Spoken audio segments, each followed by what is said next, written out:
Welcome to the Food Enthusiast. I'm Dara Bunjon, PR maven, author of Food Stylist, and yes, the Frustrated Baker.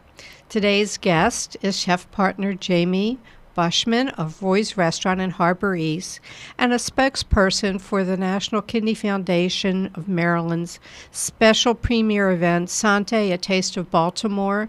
It's a food and beverage event which is next Thursday, March 12th at the American Visionary Art Museum. Aloha, Jamie. Aloha. I love hosting women who are at the top of their game, especially now during Women's Month and the eve of International Women's Day, which is Sunday, March 8th. Tell us a bit more how you started in this arduous business of becoming a chef. Well, my family kind of got into it for me. My grandmother, my mother, baking with them, or even just cooking on the weekends, because we'd always go to my grandmother's, and it was just always something new, whether it be a dessert or something simple. And I really started to get my love for it, and then I rolled into high school, went to Solars Point, and that's where I decided I really wanted to get into this field and career, and took off from there into a next level, which was college. Which was very exciting. You went to Johnson and Wales, the main school up in New England. Yes, right? Rhode Island, Providence, actually the main spot. It's a small state, but yes. I spent 4 years there. Got my bachelor's in culinary arts. Got minors in beverage and leadership, especially beverage, because I feel food's so linked to food and drink nowadays, especially because who doesn't have a drink with their food? You have to have something. Absolutely. Yep. You graduated 3 months early, so you're a real you have a real vision. You know what you wanted to do. You did some extracurricular.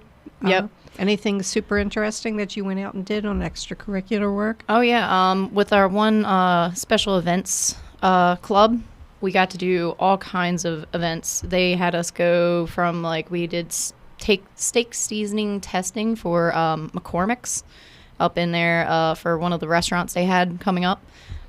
They decided which one they liked better and kind of did a blind tasting. But then we got to go to Mohegan Sun, we got to go to Foxwood and all them. So we got to see the casinos and how they run, which there was 12 kitchens that are the size of a football field. How they kept coordinated, and the chefs, I don't know, but it was beautifully run and very interesting to see another side of the culinary field.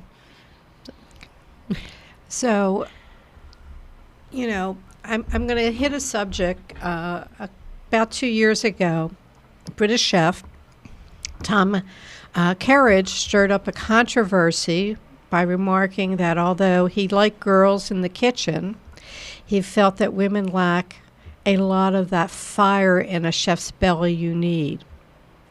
And that's probably why there are not so many female chefs.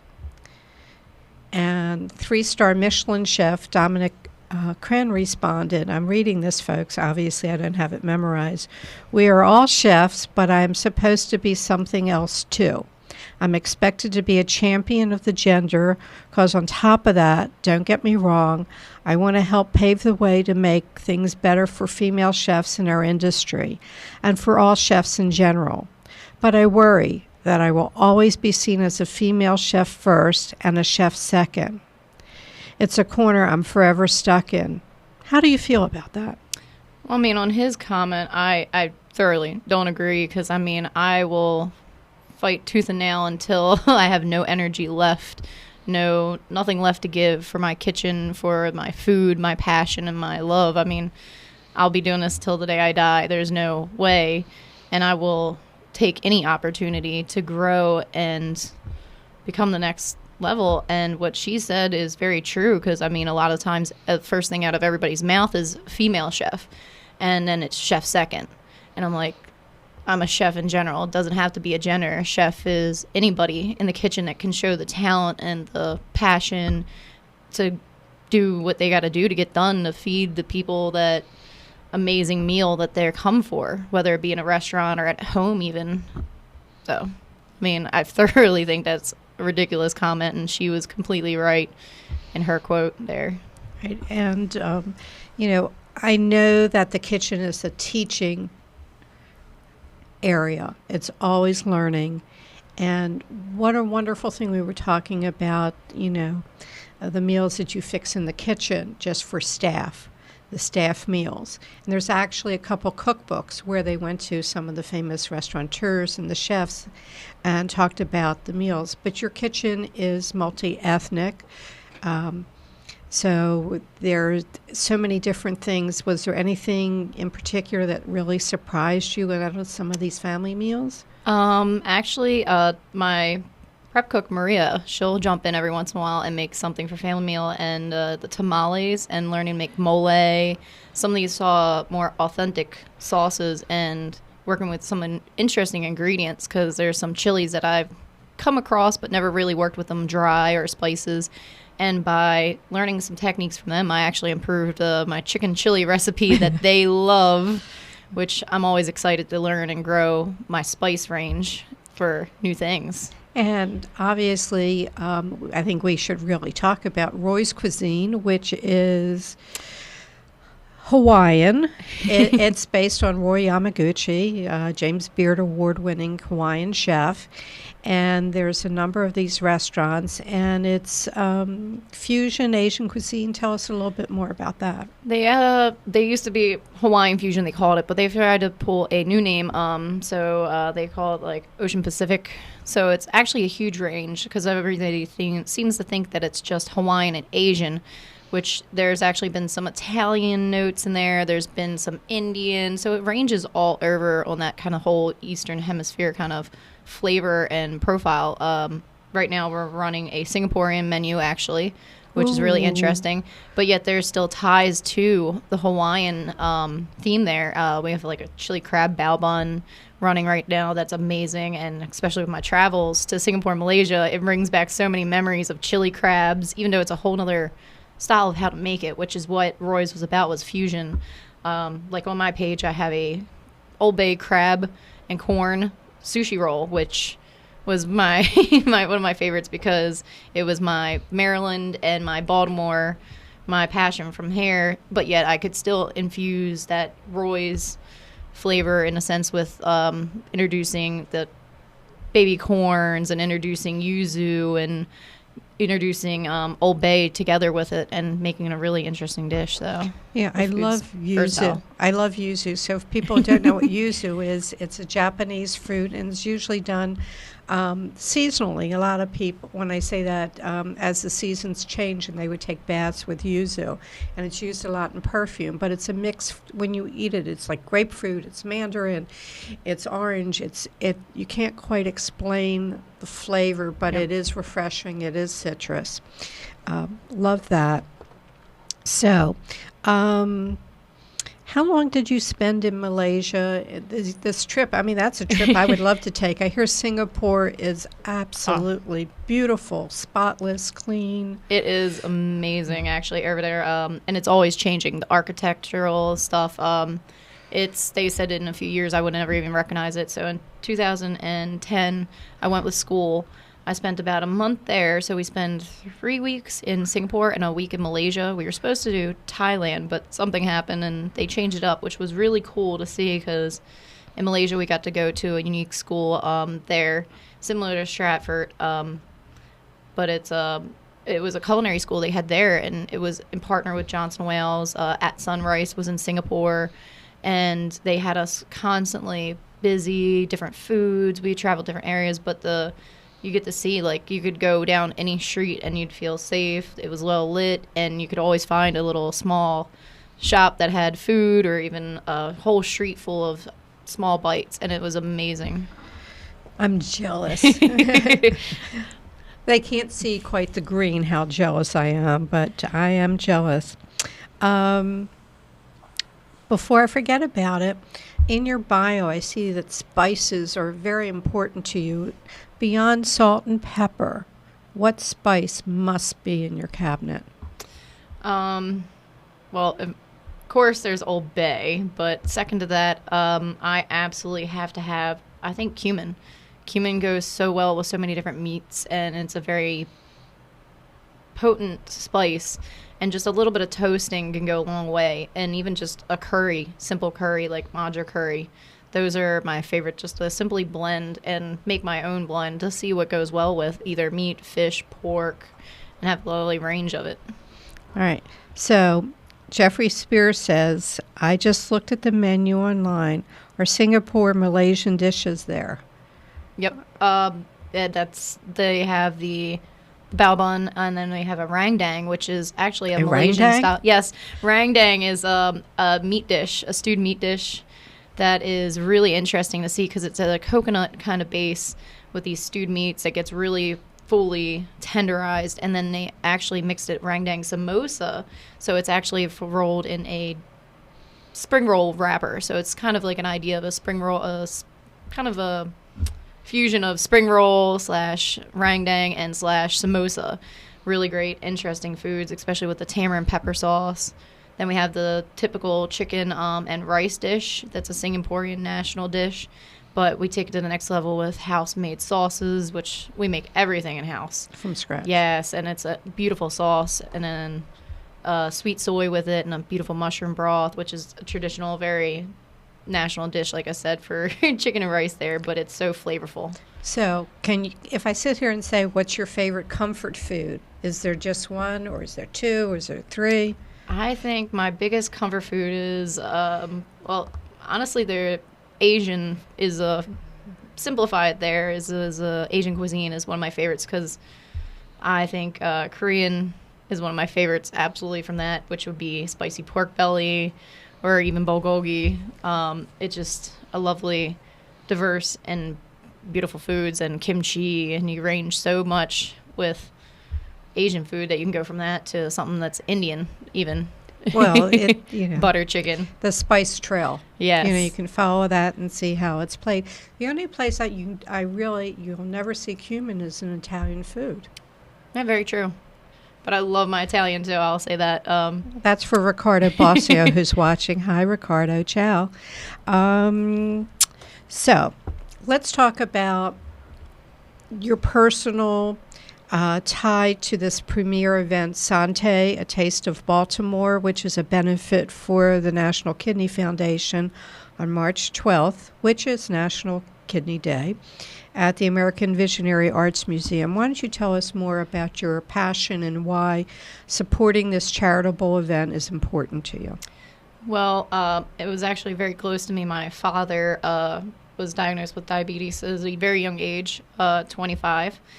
And from there, it took its toll on his body. He ended up losing his sight, diabetic retinopathy, and seeing his passion helped me push for my passion with food, which I found out later when I was about 13 when I decided to go in my field, and that he ended up diagnosed with the renal failure through the diabetes. And a few years later, he was very, very fortunate to get a perfect match on a kidney, which pulled him to the top of the list because of the acceptance of the kidney is better, which we did wait about 2 to 3 years at that time frame, which dialysis and seeing all that and the other families and people go through that was very tough. So to get to do this event is very, very close to me and touches home to see the help that this support could go to another family or even encourage somebody to become an organ donor. I mean, that's a huge thing. I'm not going to use them. If it wasn't for this stranger, where would your father be? You were too young Yes. at the time, and your mother was the sole earner. Yep.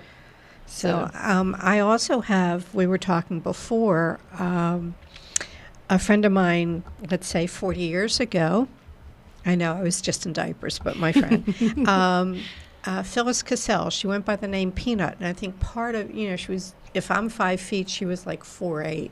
And I think they replied that they said that part of her kidney problem was why she was short. She had issues. She was the first live kidney transplant at Johns Hopkins.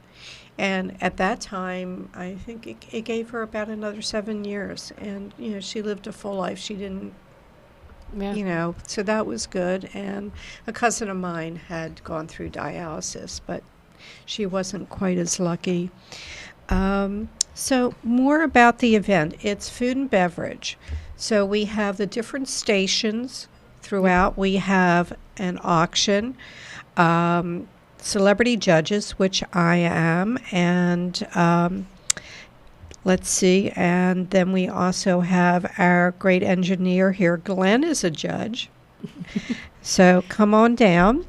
Live entertainment, the silent auction.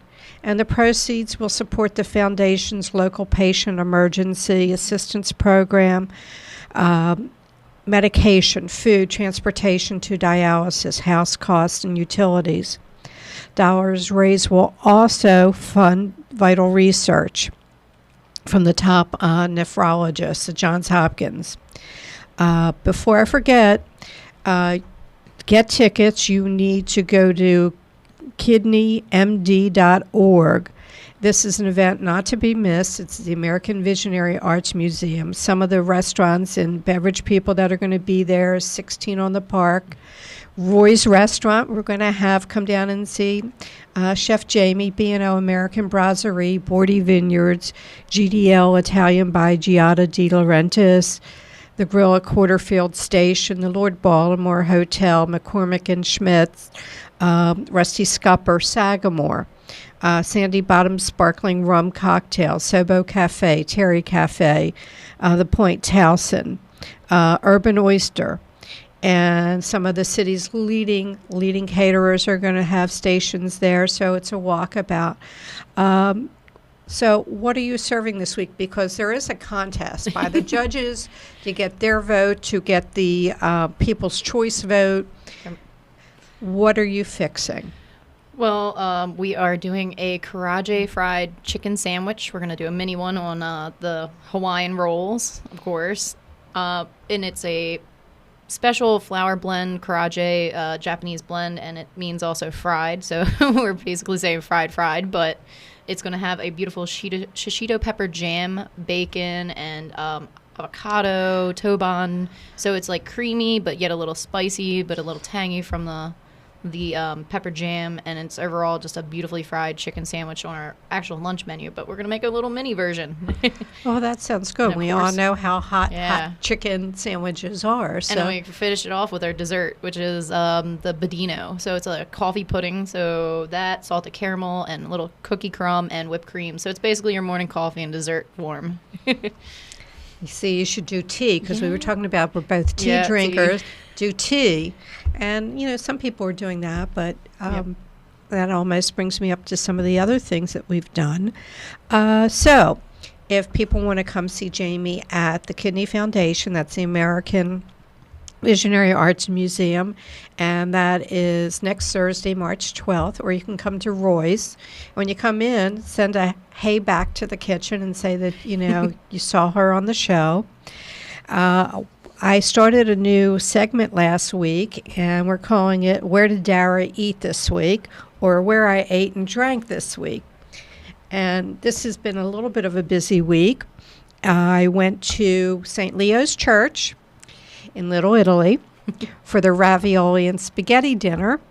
And, of course, had a little Lambrusco in a plastic cup, played the money wheel, didn't win, came away with some pizzelles.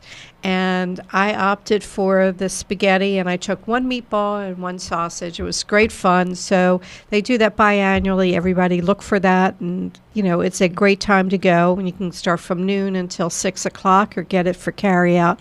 But it's more fun to sit at the tables and meet new people and chat with them. And let's see. So last night, folks, I was very busy. I had two events. I went down at 5 o'clock to Alma Cucina Latina, and that is Venezuelan food, and they hosted sort of a launch for Mobtown Fermentation's Wild Cambacho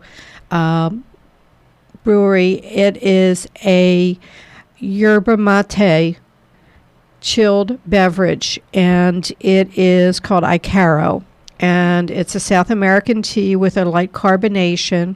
It's all natural, and they do two flavors, hibiscus as well as natural. And then we also had some of Alma's great food, Venezuelan cuisine.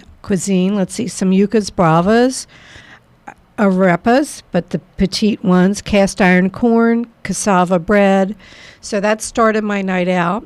And then I went cross town to the Cross Street Market in Federal Hill, where we did a kickoff to sample all the vendors, food vendors at Cross Street Market, from Enola's Kitchen's hummus to Sobici's Taste of Haiti, rice and chicken, and bows, and even Rofo chicken. And it was great. And the market looks beautiful after all the renovations. So I do suggest that you can come down and check out Cross Street Market. And there's still going to be a couple restaurants and things opening up out of the Atlas Group in the Cross Street Market in the spring. But do come down and let's see. Anything else you want to tell me before we wrap up the show? And nope, not really too much. Okay. I mean, it sounds like you had an excellent fun time eating out there. Yeah, not much this stuff. coming week, so I'll take any invitation from my friends who are willing to cook for me. I'm determined to go to bingo and bingo night at the truck restaurant for the Gypsy Queen, actually, which is right down the street. I didn't know, and I noticed it was right there finally. One of our coworkers is now working there, has been working there for years, and their Korean sub wrap is so good, and I'm excited to see and maybe get the chance to go. Well, it's wonderful. I love the people over there. I have a long history. There's a high heel of mine up on the shelf. So when you go in, you can ask one of them what that means. I can't talk about that right now, but it has a very, very special meaning ask too. Our lady Vale. She's our bartender on Mondays, but she works with them, and I'll have to ask her about that shoe. Yeah. Anne Marie. Yep. Yeah. Go in. She has a high heel up there too. And let's see. So let's go back to the Kidney Foundation for tickets for this great event on March 12th. It's go to www.kidneymd.org and click on the Sante link on the home page.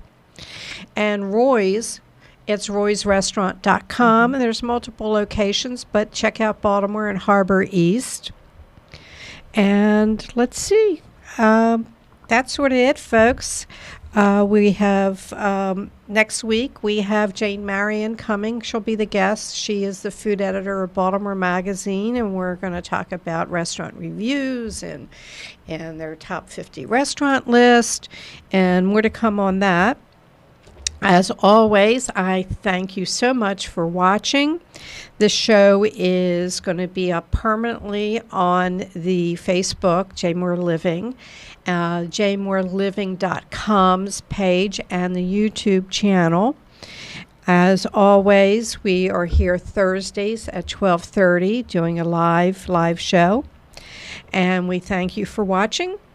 And may your plates always, always remain full.